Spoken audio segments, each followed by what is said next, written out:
Welcome to Pittsburgh Sports Line. We have a great show scheduled for tonight. I'm Al Levine, the talking machine. We have Mike Migliore, Smokin' Jim Frazier, and we have a special guest here for you tonight. We have a boxing ring announcer who's legendary, Andy Sebastian. And we're going to take the show off and start with what's on our minds, and Mike Migliore is going to give us a start.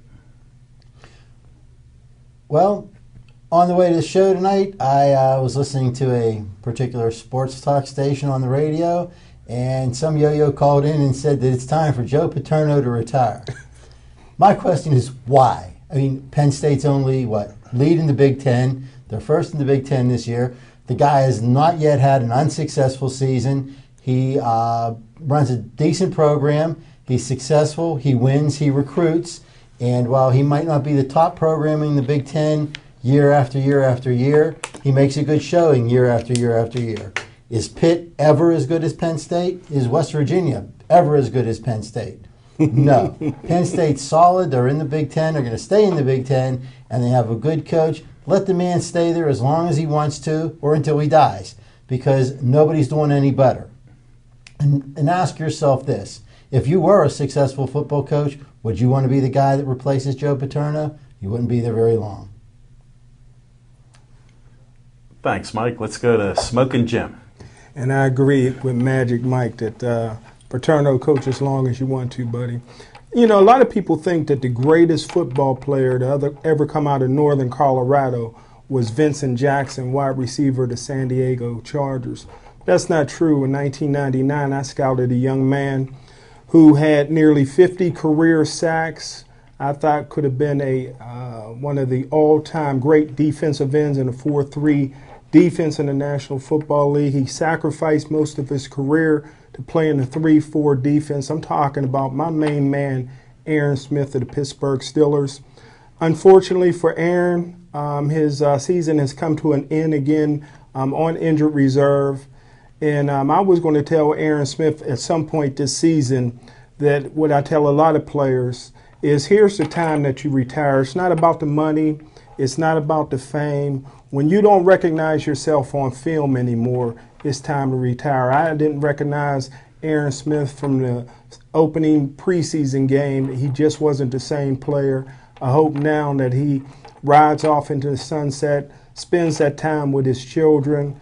Another great football player, Brett Favre, maybe played 1 year too long, and maybe Hines Ward is in that situation right now. Hines Ward last year, after being a non-factor in the Super Bowl, as most of the Steelers players were, Hines Ward ended up on top in the offseason by winning Dancing with the Stars. I thought he was ready to transition into the next phase of his life, which is the entertainment, movies aspects. But right now, Hines Ward is no more than the fourth or fifth best receiver on the Pittsburgh Steelers team, and it's a shame that's the way he's going to go out this season.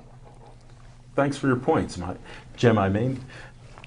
We'll go to Andy now. Since he's our guest, we'll give him a little chance here to what's on your mind, Andy. Well, I've got actually two things on my mind. The first thing I'm going to do is drop us down to the level of high school football here in Western Pennsylvania, which is where I spend a lot of time at this time of the year. And I guess my problem with that is that at the Quad A level, you've got about 28 teams there that operate in the Quad A division, and there's a tremendous disparity within the ranks of those Quad A teams. Every year, they have a playoff system that features 4 teams from each conference, and it's always the fourth team that's really dragging behind and probably doesn't even deserve to be up there at that level. They usually go in to the playoffs with maybe a 3-6 or 2-7 record, and they have to go up against a number 1 every year, and it's usually a slaughter at that particular first game. I think what the WPIAL has to do is take a look at that disparity and maybe reclassify the Quad A teams. Either go to a Super Quad or a Division I, Division II, and let some of these lesser quads play against themselves and maybe give them a little chance to win some sort of a championship. Because as it goes right now, it's always either the 1 or the 2 team in the conference that's going to win the Whitfield Championship. So that's on my mind. Also, in the world of boxing where I operate, I had the pleasure of meeting a guy that I knew a little bit about but never had the opportunity to meet him. Recently in Pittsburgh, we were visited by the one and only Buster Douglas. I was able to bring him up into the ring that night and get him to talk about his life. He didn't want to do it, but he agreed to. With him came John Johnson, the guy that actually is responsible for bringing Buster back out of the gutter after that tremendous win over Tyson. He became an instant celebrity, made a little money, but boy, he went downhill real fast. John Johnson brought him back from the dead, literally, and at this point, they're ready to make a movie about the guy and his life and his recovery. I really respect that, especially after talking to him and learning how firm and solid he was in making that recovery. Good man, Buster Douglas. Thanks, Andy. We may go back to some of those boxing stories that you have there. That's one of the reasons we have you here with us. So thanks for bringing those two topics up. I have one short topic, then I'll bring up what's on my mind. I had mentioned a couple things about Pitt last week, and it seems like Coach Graham must have been listening to our show, because now he's going to do a run and gun offense. And he just come out with that today, so I don't know if it was because of us. Sort of doubt it, but maybe he was listening. And then the other thing is I was watching Monday Night Football, and the first game of the season, there was a team that looked like a Super Bowl contender. Then last night, Baltimore didn't look much like the same team that crushed the Steelers. So it looks like parity in the NFL is running rampant as you watch the games. So that was just a couple little points that I did have, and we'll carry on with the rest of the show now. Mike, do you want to take us into boxing? Or? Well, everybody knows Jim and I work a lot of boxing matches. Jim's an announcer for a lot of boxing shows. Probably one of our favorite sports, boxing. And one of our favorite guys in boxing has always been Andy Sebastian. Andy's a great boxing announcer. On top of that, he's a great human being. He's always great to talk with. And, well, he probably knows more about boxing in Western Pennsylvania and maybe boxing in the world than anybody that I know. He's one of those guys that you can pull up to, sit down, talk to him. Owns a little restaurant out in Plum or on 286. And, you can go in there. There's boxing memorabilia all over the store. He's a great place to stop by. Andy, let me ask you something. Here locally in boxing, we've seen a lot of great fighters, a lot of great professional fighters, and we've seen a lot of good amateurs. Some make it a little bit, some not so far. But who do you think currently are the amateur boxers that you'd like to keep an eye on? Well, number one, we got to keep an eye. Well, there's two boxers in particular. One's a female, by the way. The other is a young man, Sammy Vasquez, who came to us via the Monessen area, the home of Michael Moore, of course. And Sammy Vasquez is well on his way to making the Olympic team that's going to be fighting in London in 2012. He went into the service, happened to have won the all-service championship. At the end of that tournament, they get a fighter from the Marines, the Navy, the Air Force, the Army, and they go together for a national championship. And Sammy Vasquez was the ultimate winner. He's now in a position to maybe make the Olympic team and go over to London and fight for the United States. That would be the first Pittsburgh Olympian that we've ever had, to my knowledge. The other is a young lady who is making her way towards a possible spot on the U.S. Women's Olympic boxing team. For the first time in the history of the Olympics, they're going to have female boxing. We've got a young lady, her name is Tika Hemingway. I'm sure, Mike, you've seen her fight, and Jim, I'm sure you have too. She's a pretty tough cookie. And in her training regimen, she had formerly worked out down at the 3rd Avenue gym, and she refused to train with women. She wanted to train with the guys down there. And she was training with our newest local pro, Franco, and Franco told me when you get in the ring with Tika, you got to forget she's a lady because she'll knock you out. And she fights at about 165. So that's one big girl. And she's strong, and I think she's got a shot to be on the first women's Olympic team from the US of A. Well, as you know, I'm a huge Tika Hemingway fan. I'll tell you, Tika, like you said, she doesn't train with women, and what she does is she spars with 5 guys at a time. They'll come up one at a time into the ring and switch up round after round against her. When I was down at 3rd Avenue Gym one night, she started with 5 and ended up with 2 because she put 3 of them out. And when you're sparring with Tika, you not only have to forget she's a lady, you better forget that you're sparring because you're in a fight. And this girl is phenomenal. Personally, I think at one time she was probably the best fighter that I've ever seen come out of Pittsburgh. I never really saw Billy Conn, but I saw the movies. And I've never, I've seen Michael Moore, I've seen all the local champions. I think Tika Hemingway is the best. I'm not so sure what's going on with her right now. I know she fell into some management that I think was kind of taking her a little bit astray. But if she straightens herself out and she keeps her head right, she's for sure to make the Olympic team, and she's for sure to make the gold medal. I agree with you, Mike. She's a physical specimen. She's put together, that girl. And as I say, she fights at a fairly heavy weight for female boxers. But she is an incredible boxer. She's quick. She's evasive. She slips punches. She boxes like a real good male boxer does. And I think she probably could make it in the male world, but they just can't let her fight because of the prohibition against women fighting men. But she's she's a personable person. She's very articulate, and I've had her come up into the ring and speak to the crowd. She really speaks well and represents the game tremendously. So she's got a lot of assets. If she happens to get into the Olympics, she'll be a superstar, I think. So I'm pulling for Tika. Yeah. One of the things that she has going against her as far as the Olympics is that this is the first time that the Olympics will allow female fighters, but they're only allowing 3 weight classes. Tika's going to have to come down to middleweight to fight in the Olympics. Personally, I don't think that'll be a problem for her as long as she's been doing it gradually. They said she's a great fighter.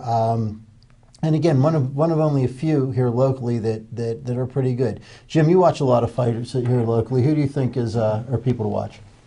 As far as amateurs or professional? I see amateurs for right now. Well, I agree with both of you guys. Tika's tremendous. I think a young lady out of Clareton, Sammy, she's another female worth watching. I tell you a guy that I thought earned his stripes. He's a little young yet, but I think that he has a chance if he wants to stick with it. Is Scott Bradley. Scott Bradley is our Golden Glove champion here in Pittsburgh, and not only did he win the Golden Glove championship here and fought for the state title against Philadelphia, but the 3 guys that he beat on the way to winning the championship were all outstanding fighters. So I think that he has a chance, and we have a few heavyweights that can throw a lot of bombs. So I think that the future is really bright here in southwestern Pennsylvania. Well, Jim, I kind of like, and Mike, I kind of like this young man from Beaver County. Josh Himes is his name. He came into the game just a couple years ago, relatively unknown. He's a former high school and college football player, and he went through the ranks of the heavyweights in the Golden Gloves Western PA tournament and just blew through them. He went up to Johnstown, Pennsylvania, and got matched up with who everyone was picking to be a national champion in that division, and that was Anthony Tettis. Anthony Tettis was a great fighter from the Brockway area. I believe it's Brockway. His father, I believe, is a police chief up there. And everybody thought that it would be a quick victory for Tettis. It was just the opposite of that. Himes went into the ring and took him out pretty quickly and stunned everybody, and then went on to to 2 more knockout, I think 1 or 2 more knockouts on his way to the Western Pennsylvania Golden Gloves Championship. He went out to the Nationals. He got through the first round and got stopped in the second round. He's got some potential. I don't know where he wants to go, but I know he's happy with that win. He did start kind of late in his life, but he's got a lot of potential. He is a well-built, strong individual, and he's got a powerful knockout punch. All right, well, I'll tell you what, Andy, I also have to agree with you about Sammy Vasquez. And Sammy Vasquez is somebody I would love to have on the show as a guest. The only problem with that is he has an entourage of about 300 people that go everywhere he goes. And no matter where you go to the fights, it's sure to sell out because all his people are always there.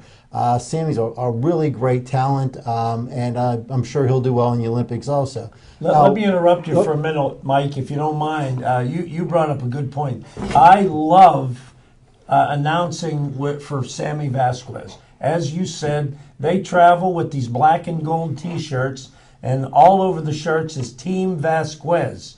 And they are very, very noticeable in the crowd. They're vocal and they're noticeable. They really support that kid. His dad is kind of the leader of the pack, and he's an ex-Marine. He looks like he could get in the ring and fight just like Sammy, but he's been fun to watch, and he's a legitimate contender. I think he's going to go into the pros. He certainly has the ability to fight as a pro, but I'm sure he has on his mind trying to get himself into the Olympics. And I hate to bring a little breaking news, but this just came across the wire, is Sammy Vasquez has signed recently in the last 48 hours a pro contract, and he's fighting on the night before Thanksgiving. So that's Where's just he going to breaking, fight at, Jim? breaking news. Do you know where he's fighting at? I don't want to mention a venue, but it is a local venue, and he'll be fighting locally. Well, that is interesting news, Jim. I was kind of hoping he'd hold out to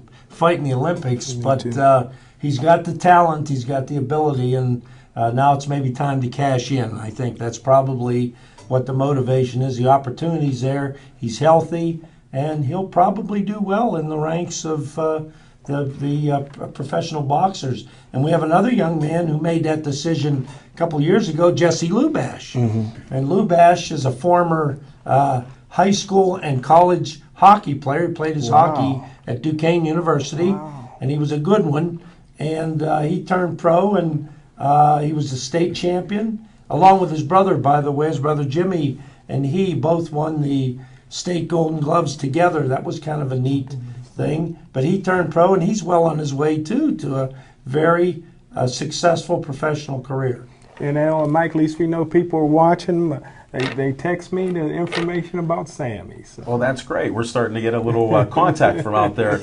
And since I've watched boxing in the 70s and 80s, I went to some friends that they were actually boxing. So I'm not the expert that you guys are, but I did have a couple questions on what are the weight classes for the women. That you said there were 3, but for us people that really don't know the boxing sport, what are the 3 classes?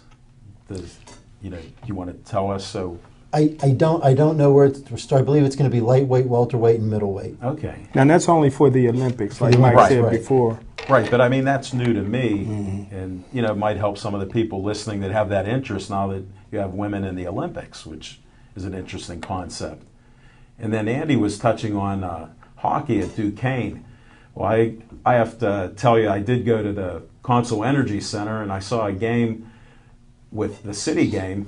Pitt was playing. They have a club hockey team, who I personally know the coach. He's my cousin, Stu Rolnick, and I'd like to help him promote and get some of these players. He's from Plum, and he played Duquesne, and they won the game 4-1. This was last Friday night.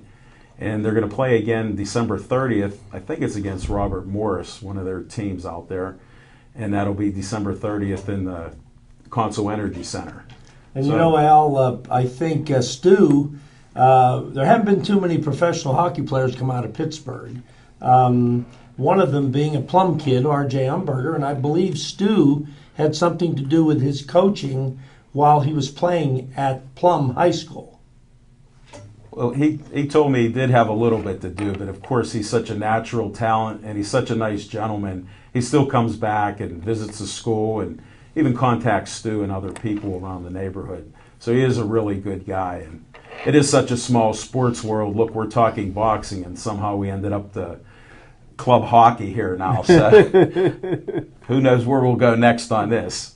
Mike, do you have any ideas? Where we'll go next on this? Yes. Didn't R.J. Umberger play for Philadelphia? How Yes. nice a guy could he be?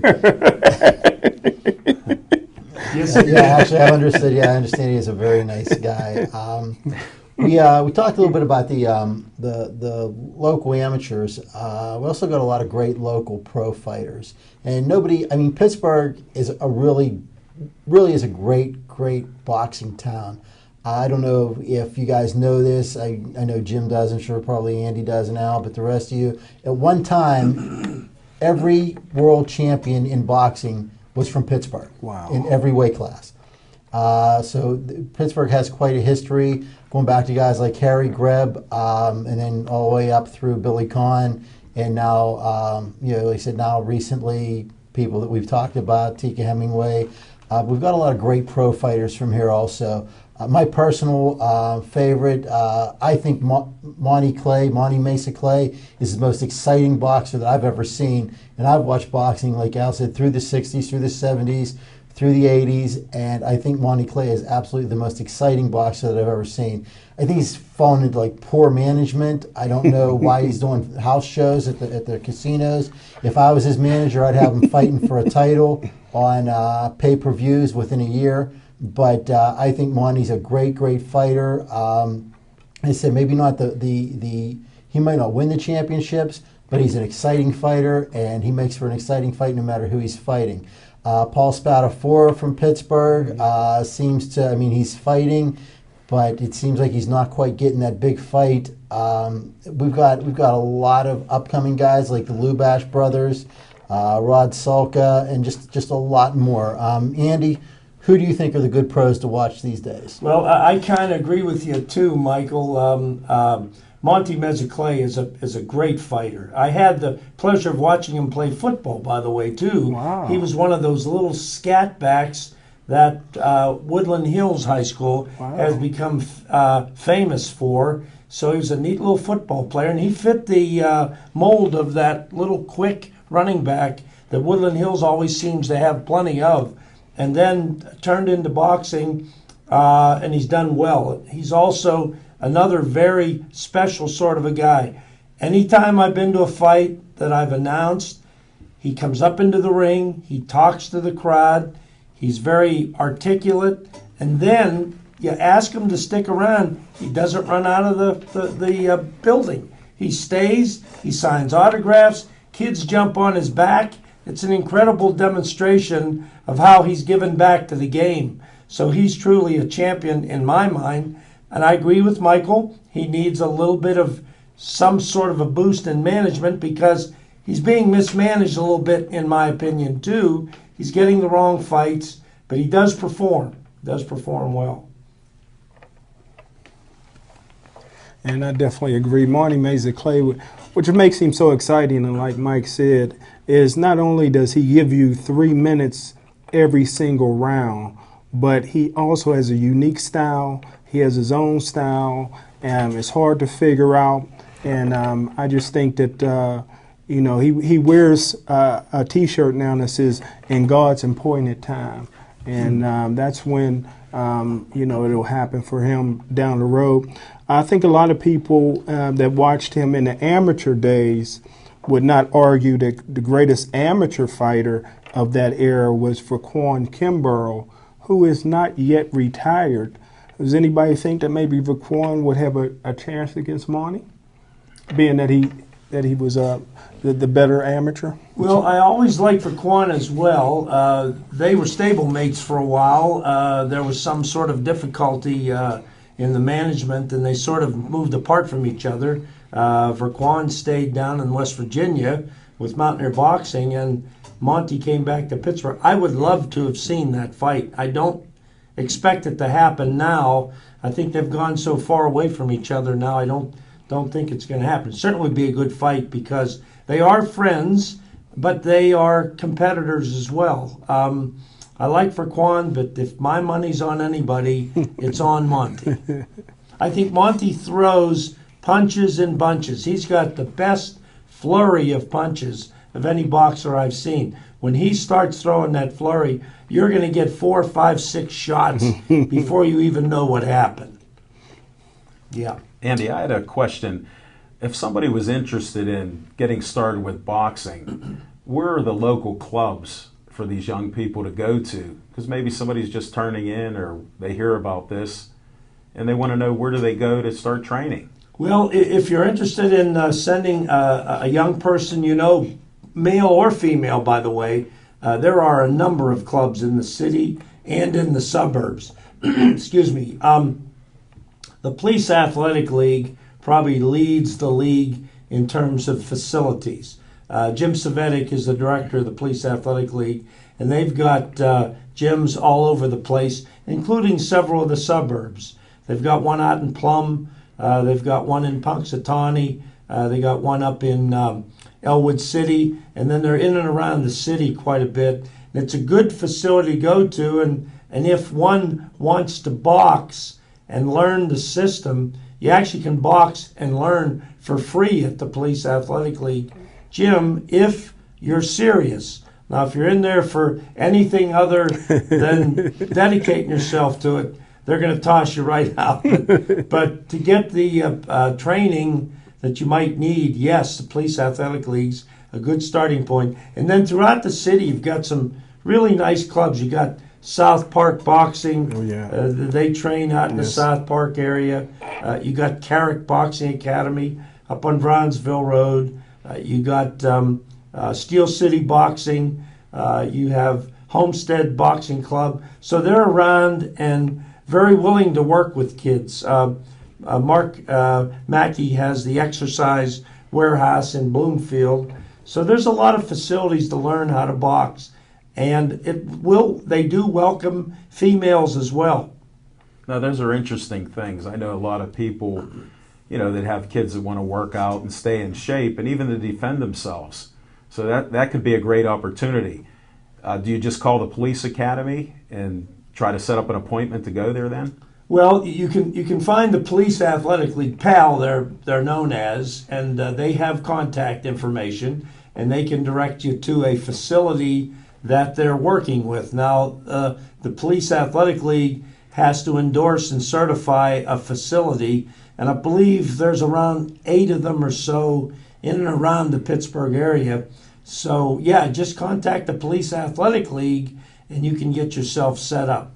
And they've got some suburban locations as well.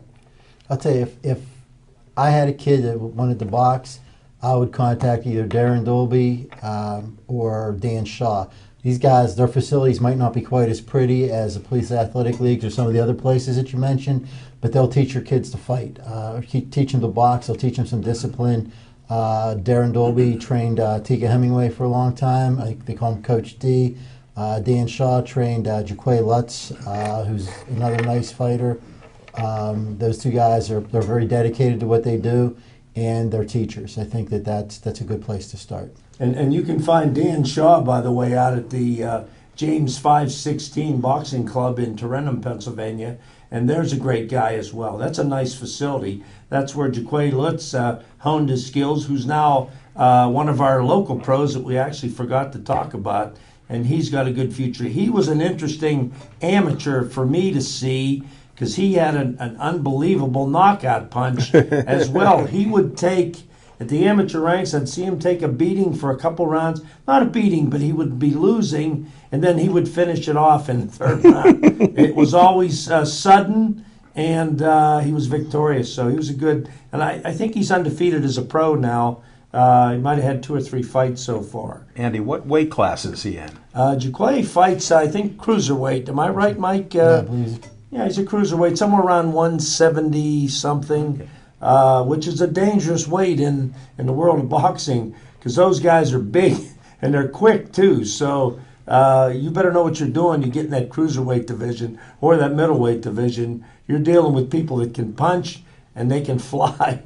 So you better be good. You want to get in that league. I got to tell you, I've never seen a fighter like Jaquay Lutz. He kind of, it seemed like he drifted through it. Didn't really seem like he was all that interested in boxing. He would get into the ring, and like Andy said, for the first round or so, he would just sort of, wander his way through it, take a lot of punches, and then when he decided he didn't want to get any more, he'd throw one punch, and it'd be over. I've seen him hit guys one time and them drop like they've been shot, and like people in the audience taking cover because they thought he was shot too. It's the guy was phenomenal. Just he kind of, they say he started with Dan Shaw, and then I hate to call him a head case, but maybe a little bit of a head case, and they hooked him up with maybe the only two bigger head cases in the world, Roy Jones Jr. and Rayco Saunders. And personally, I think Rayco Saunders could have been one of the greatest fighters ever. Another guy that probably didn't have quite the best management, should have maybe fell in with somebody instead of trying to do it himself. But physically, a great guy, a great fighter, skill-wise, a great fighter. Sometimes he took some fights probably that he shouldn't have taken. When you go to Tennessee and you fight Tennessee's favorite son, you can't win that fight unless you knock the guy out or cut his head off or drive a stake through his heart. You can't win a decision there, and Rayco knew that and would go down and take the fight anyway for the paydays. Well, but now he's got a good promotion. He's a decent promoter, and again, a great guy and a great fighter. I did one of his shows for him. His first or second show, I'm not sure, but he recently had a nice pro show over at Station Square, and he was scheduled to fight that night, and his opponent didn't show up. So he got up in the ring, and he made a statement. He said, well, looks like my opponent might have a case of yellow fever or something. But anyway, he did well. It was a nice show, well attended. And after the show, I heard the commissioner tell Rayco that was one of the best organized pro shows he's seen in a long time. So it looks like Rayco may have a little career in its budding stages as a boxing promoter. I'd like to see that happen. Do you think we'll have more fights in this area in the near future, where they'll promote this stuff and have local fights then? Well, I think more fights are coming. I think the secret to that growth is what is the casino going to do? The casinos around the country are known as boxing venues. They have a leg up on anybody that wants to promote boxing. All the TV people are excited to do a show at the casino. It has a lot of appeal. The casinos love it. And I think once the Pittsburgh Rivers Casino, or maybe in Meadows, if they get involved with local boxing, they can push it right along, and that's just going to ripple down to the amateur shows as well. Although the amateur shows have been pretty active and popular. Andy, to interrupt you, where are they being held at, these amateur shows, for us that haven't seen boxing for a while? Well, let me tell you, I have 3 amateur shows I'm going to announce in November. I've got one out at the West Allegheny Fighting Academy in Imperial with Chuck Gerlach out there, the boxing coach and manager. I've got one coming at Dan Shaw's place, which is going to be a really, really good show. And then the Police Athletic League Black and Gold bouts, they're having a fight on November 12th at the Alcoma Country Club. It's now called the Three Lakes out in Penn Hills. They are quite active, and I know there's 2 or 3 other shows that I'm not doing, so I'm betting that in the month of November, there may be 6 or 7 pretty good amateur boxing shows. And I know one pro show coming, so that's a lot of action, I think, in the world of boxing in a town. I'll say. Yeah, I'm surprised. I didn't know there were that many shows or venues for the boxing here. That's great. Hopefully they'll keep building on that, and maybe the casinos will catch wind of this and start promoting them.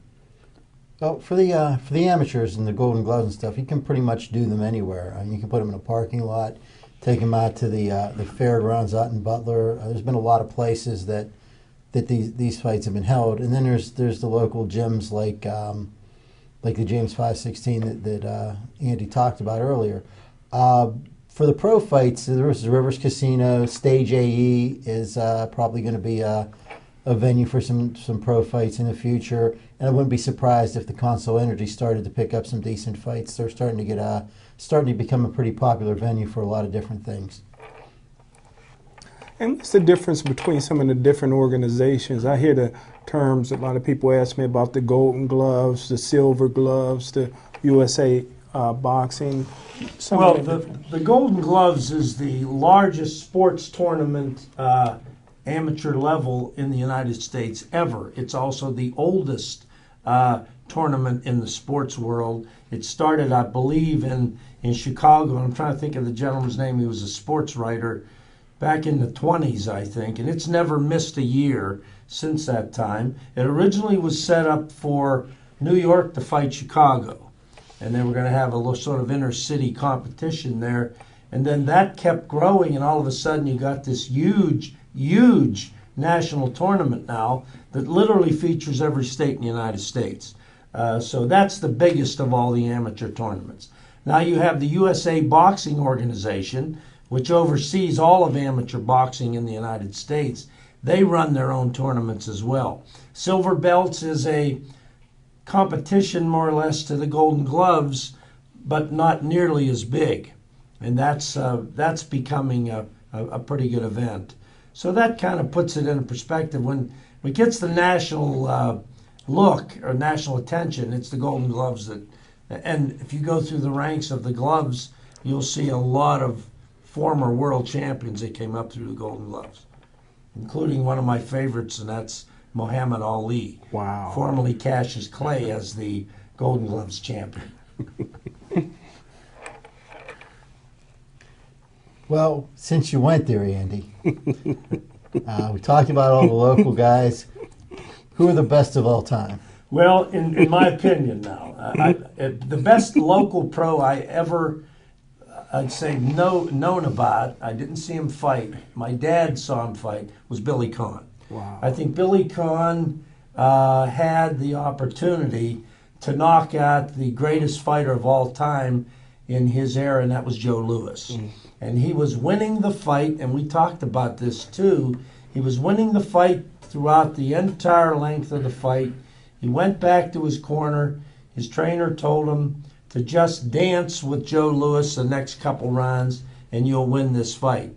But Conn thought otherwise. He thought he could knock out the big guy, and he stayed inside and got right in the center aisle with him, and Louis popped him and took him right to the canvas with one shot, and that was the end of Billy Conn's desire to win the world title.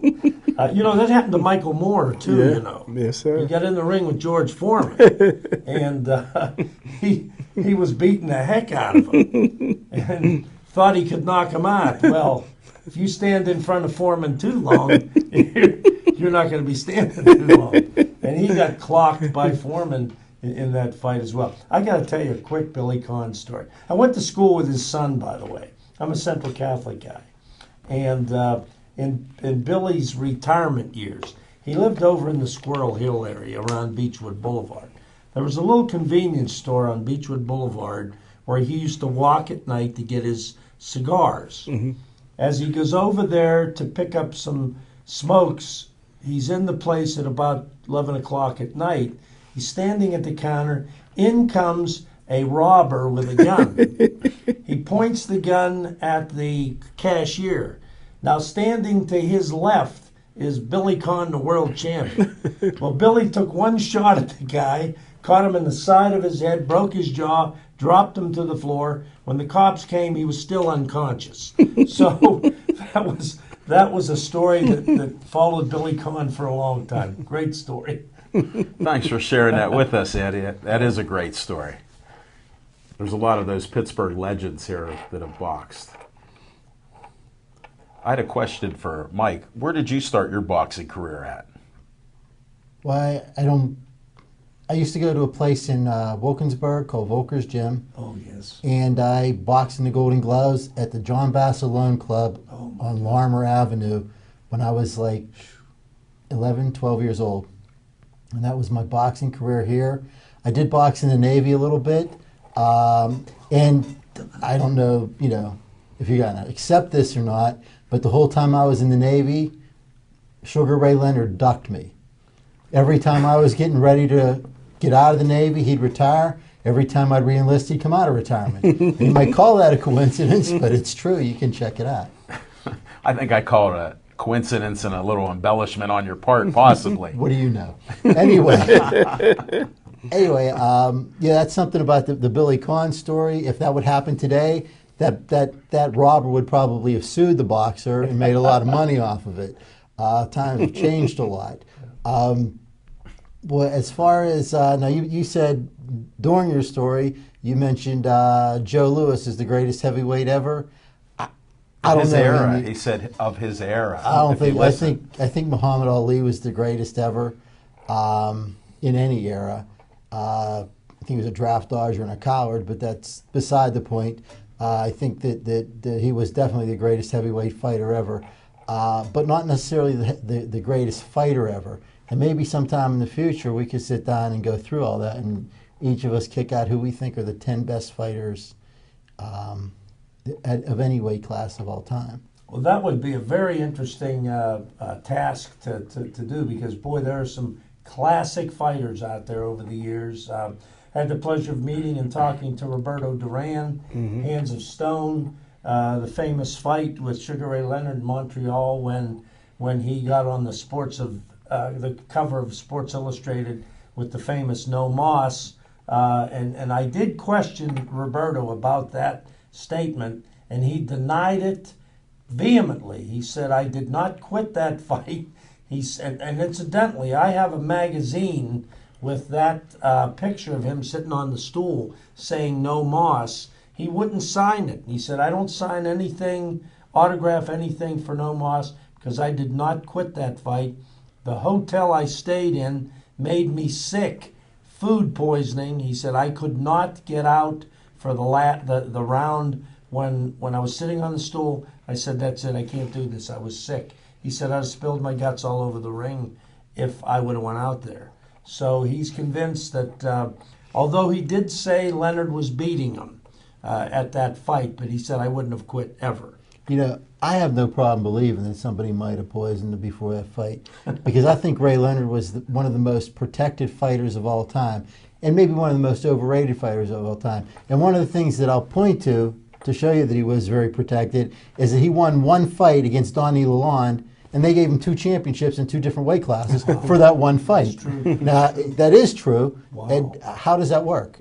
Could you explain that? They wanted to build. Can I explain it? Yeah. They wanted to build him up. They wanted him to be the fighter that won the most championships in most different weight classes, which at the time he became, because he won 2 championships in 2 different weight classes for one fight. And it was against Donnie Lalonde. You might as well drive down the street and pick somebody out. You know, say, okay, this guy, we'll fight him. But am I wrong? No, you're not. Sugar Ray Leonard was a darling to the media. He was a darling to the community. He was a Golden Gloves champion, if you recall, in the championship in the Olympics. He was wearing his girlfriend's picture taped to his boxing socks, and he went on to marry her. So he had a lot of really great media attention. And they liked him, and they wanted to see him keep going. He was, and he's a very articulate young man. He's also a great promoter. He's a good person. So, and the world of boxing needs a little cleaning up. Don King was dirtying everything up at one time, and guys like Sugar Ray were trying to take that back. But I like Sugar Ray, and I would believe that story, Mike. Not only the Lalonde story is true, but in the first fight against Tommy Hearns, Leonard made a nice comeback. He won the fight, nice comeback. In the second fight against Tommy Hearns, Hearns knocked him down about twice around. He beat Leonard so bad that they had to call the fight a draw. They couldn't give it to Ray. But tell me that that's not true. Hearns beat Leonard like a dog in that second fight, and they called it a draw. So he was a very protected fighter. And when you talk about the poisoning story, I never put that together. My God, he lost his first fight with Duran. Yes, he did. Badly. And he was determined to avenge that loss. That next fight was critical to his career. I hate like heck to think that somebody would go that far, but the world's a bad place sometimes. So I could agree. But he's convinced he got poisoned at the restaurant at the hotel he was staying at in Canada. And you talk about two of the all-time greats. I mean, people talking about Pacquiao now and Money Mayweather, but at that time, Sugar Ray Leonard versus Roberto Duran was very historical because at that time the lighter weights didn't make any money. Sugar Ray Leonard brought money to the lightweight division, and him and Roberto Duran, what a great fight. The great Olympics with Howard Davis and the Spink brothers and all those guys. But Sugar Ray Leonard, in my opinion, was, for a pretty boy, was as tough a guy in that ring as he was a killer. Once he got you hurt, he got you out of there. And you look at the opponents that were handpicked; they were all great opponents. And he was just a superstar and an icon before the detached retina. And Jim, that era also brought the attention away from the heavyweight division. Mm-hmm. The heavyweight division was having a lot of issues, probably due to Don King's activities, but they brought the attention away and brought money to that weight class. And we're also forgetting in that group was Marvin Hagler, who Sugar Ray beat. Who beat Sugar Ray beat? That's correct. But at that time, I have a video of that fight between Hagler and Leonard, and in big block letters it says "Crime of the Century" on it. Just in Marvin Hagler beat him like an animal, and they, of course, gave the decision to Leonard. But Hagler should have known better. He should have went ahead and knocked him out when he could have in the 9th round. Well, just to interrupt here, I'm getting a feeling that Jim and Andy sort of disagree with Mike on the opinion of Sugar Ray Leonard and how tough he was and how he was good for the sport. So I think we have a little dispute here. What do you think about that, yeah, Mike? You have a rebuttal for it? I don't think this will be our last boxing show. I mean, Andy and Jim are, it's their right to disagree with me. But I'll tell you what, the last time I was wrong was when I told Noah this storm is going to blow over. So, they got a lot of catching up to do. Well, with a record like that, that's hard to beat, Jim. We're going to have to go to work. I don't know. I'm taking a record on this show, and so far you guys are beating Mike by at least 2 or 3 to 1. But one smart You're thing. keeping score down there. Yes, I'm trying to. I got to moderate something here with these experts. Well, the one thing that we can all agree on, that he was a smart businessman. A lot of people think that Tommy Hearns just came out of nowhere. Tommy Hearns was very well known. Sugar Ray Leonard would never fight Tommy Hearns, and he told everybody, I won't fight Tommy Hearns until the little kids in the playground is starting to ask when you're going to fight Tommy Hearns. In essence, until he's a household name, that way both of them will make big money. And when he fought, Tommy Hearns and Sugar Ray Leonard fought, that was a big money fight, that was a pay-per-view fight, that was a mega fight, and it put both of their careers over the top. And Sugar Ray Leonard, you can't dispute the heart during, like you said, Mike, you even admit the heart in that fight. I agree with that, Jim. He was, to me, he was America's sweetheart, too. He was loved by a lot of fans and the media. The media loved Sugar Ray. He was their boy at the time. He was pretty. He was well-spoken. And he was doing, I think he did the boxing world a service by bringing the attention away from what was going on up at the heavyweight level. Hey, I got no problem with saying that Ray Leonard was a good businessman. He's not a bad fighter either. He didn't beat Marvin Hagler. He didn't draw with Tommy Hearns, and he sure as hell couldn't have beaten me. So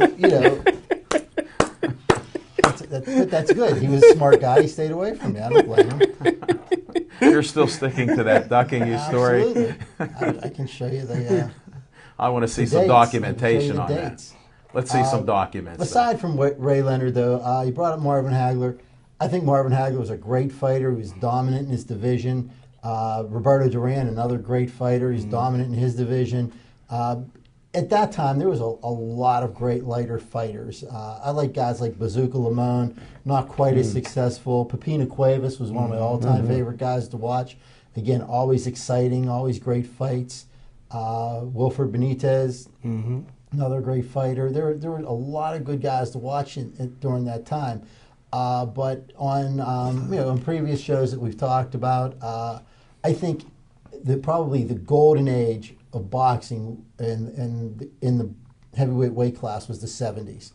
In the 70s, we had some great fighters. You had Muhammad Ali, Joe Frazier, George Foreman, and then underneath them guys like Ronnie Lau and Jimmy Young, Ernie Shavers. There were always great fights, and these guys fought each other instead of fighting like tomato cans every week. They actually fought each other all the time, and there were always a lot of great fights to watch during that time. And in that mix, you mentioned the name Ernie Shavers. There's a local connection there.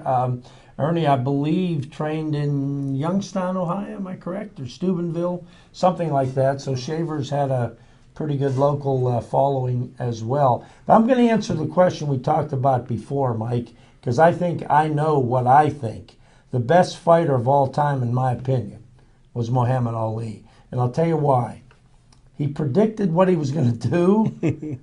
Almost every single time he did what he predicted he was going to do, he would take a good fighter, a decent opponent, and tell you when he was going to knock the guy out. And he would do it on schedule. And I always thought that was the biggest treat of all. I know they might have set that up sometimes, but I'm thinking that he was able to do that. And that's hard to do because your opponent knows you're bragging about when you're going to knock him out. Do you think he's going to let you knock him out? So, and he was really, I think, one of the best fighters. He was the most colorful fighter in the ring ever. He had, what's the big one? Howard Cosell, and he had some classic interviews. They were fun to listen to. And his Thriller in Manila, when he was punching the monkey in his hand and calling Joe Frazier everything but a monkey. And it's just great fights. So he by far, I believe, is the best fighter of all time. Certainly was the most fun to watch. I enjoyed watching him fight. Did he win a championship fight without landing a punch? That Phantom Punch was Sonny Liston. Did he knock out Sonny Liston without hitting him? Yeah, I guess he did, huh? Who do you think made more money for that fight, Ali or Liston? That's an interesting fight. That was one of his early fights. It was. And there was a connection there with some bad people, and there was a lot going on at that fight. I think his life was even in danger at some point while he was getting ready to set that fight up. Yeah. Well, it seems like there's been a lot of bad people involved with boxing over the years. When you read the books, you watch the movies, watch the tapes, there's always a suspicion on some of it, and Don King brought that to a head there for a while with all the fighters he controlled on both sides of the card, which was amazing to me. Does that happen often today now with somebody promoting a fight will have both fighters? I haven't seen anything like it since. There was nothing like it before. It was a situation that Don King moved himself in that direction, was able to take total control, which to me was, from a business standpoint, I don't know how he did it. I'm still wondering how he was able to manage to get on both sides of a championship fight. That's why I'm asking who protected him to do that, because that's unreal. In a business, they try to break up companies that are monopolies. Here you have two fighters and one promoter. To me, that seems so outrageous on every level. And then where's the money coming from? Where's it going? What's the betting on all this stuff? So it's amazing that he got away with it for all those years.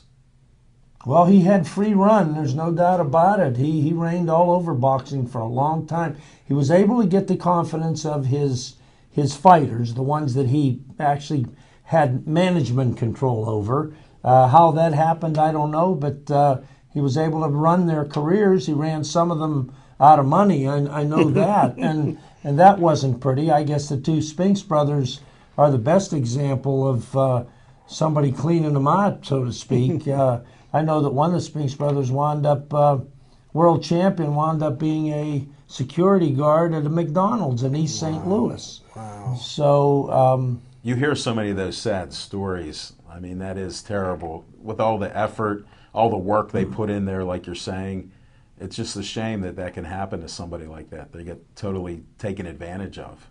Well, you know, when there's a lot of money involved, Al, I guess that's what's going to happen. Billy Joel, who's one of my favorite entertainers, was cleaned out by his brother-in-law. Too much confidence in people. You give them too much power, too much authority, and all of a sudden, all the money's gone. And Joel wound up not penniless. He's back performing now, but he certainly gave a lot of money away in that deal with his brother-in-law. So it happens. I think some of the athletes today are a little more involved with their finances, and I think they're taking care of business. Well, but you know, it still happens. We'd like to thank you for coming. Oh. We've got to kind of wrap up a little bit here. Thanks a lot for coming in. It was great talking with you again. Jim, great talking with you every week. Thanks, Magic. Al, it was a good show. Thanks for joining us. And, well, come back and see us next Tuesday.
Hey, you ready? Of course I am. What are you waiting for? I was waiting for you.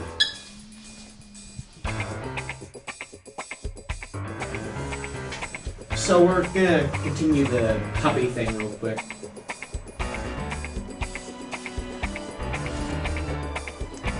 Okay, places everyone. In a minute! Do I have to do everything myself? You can't do it all by yourself.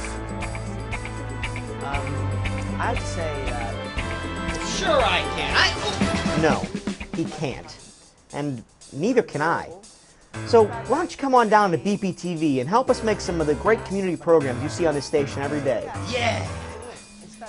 I mean, we can help you make your TV show ideas a reality. It's pretty awesome.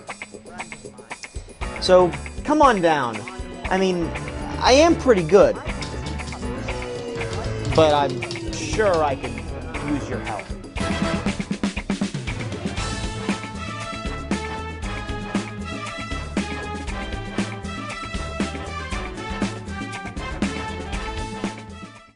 The American Legion.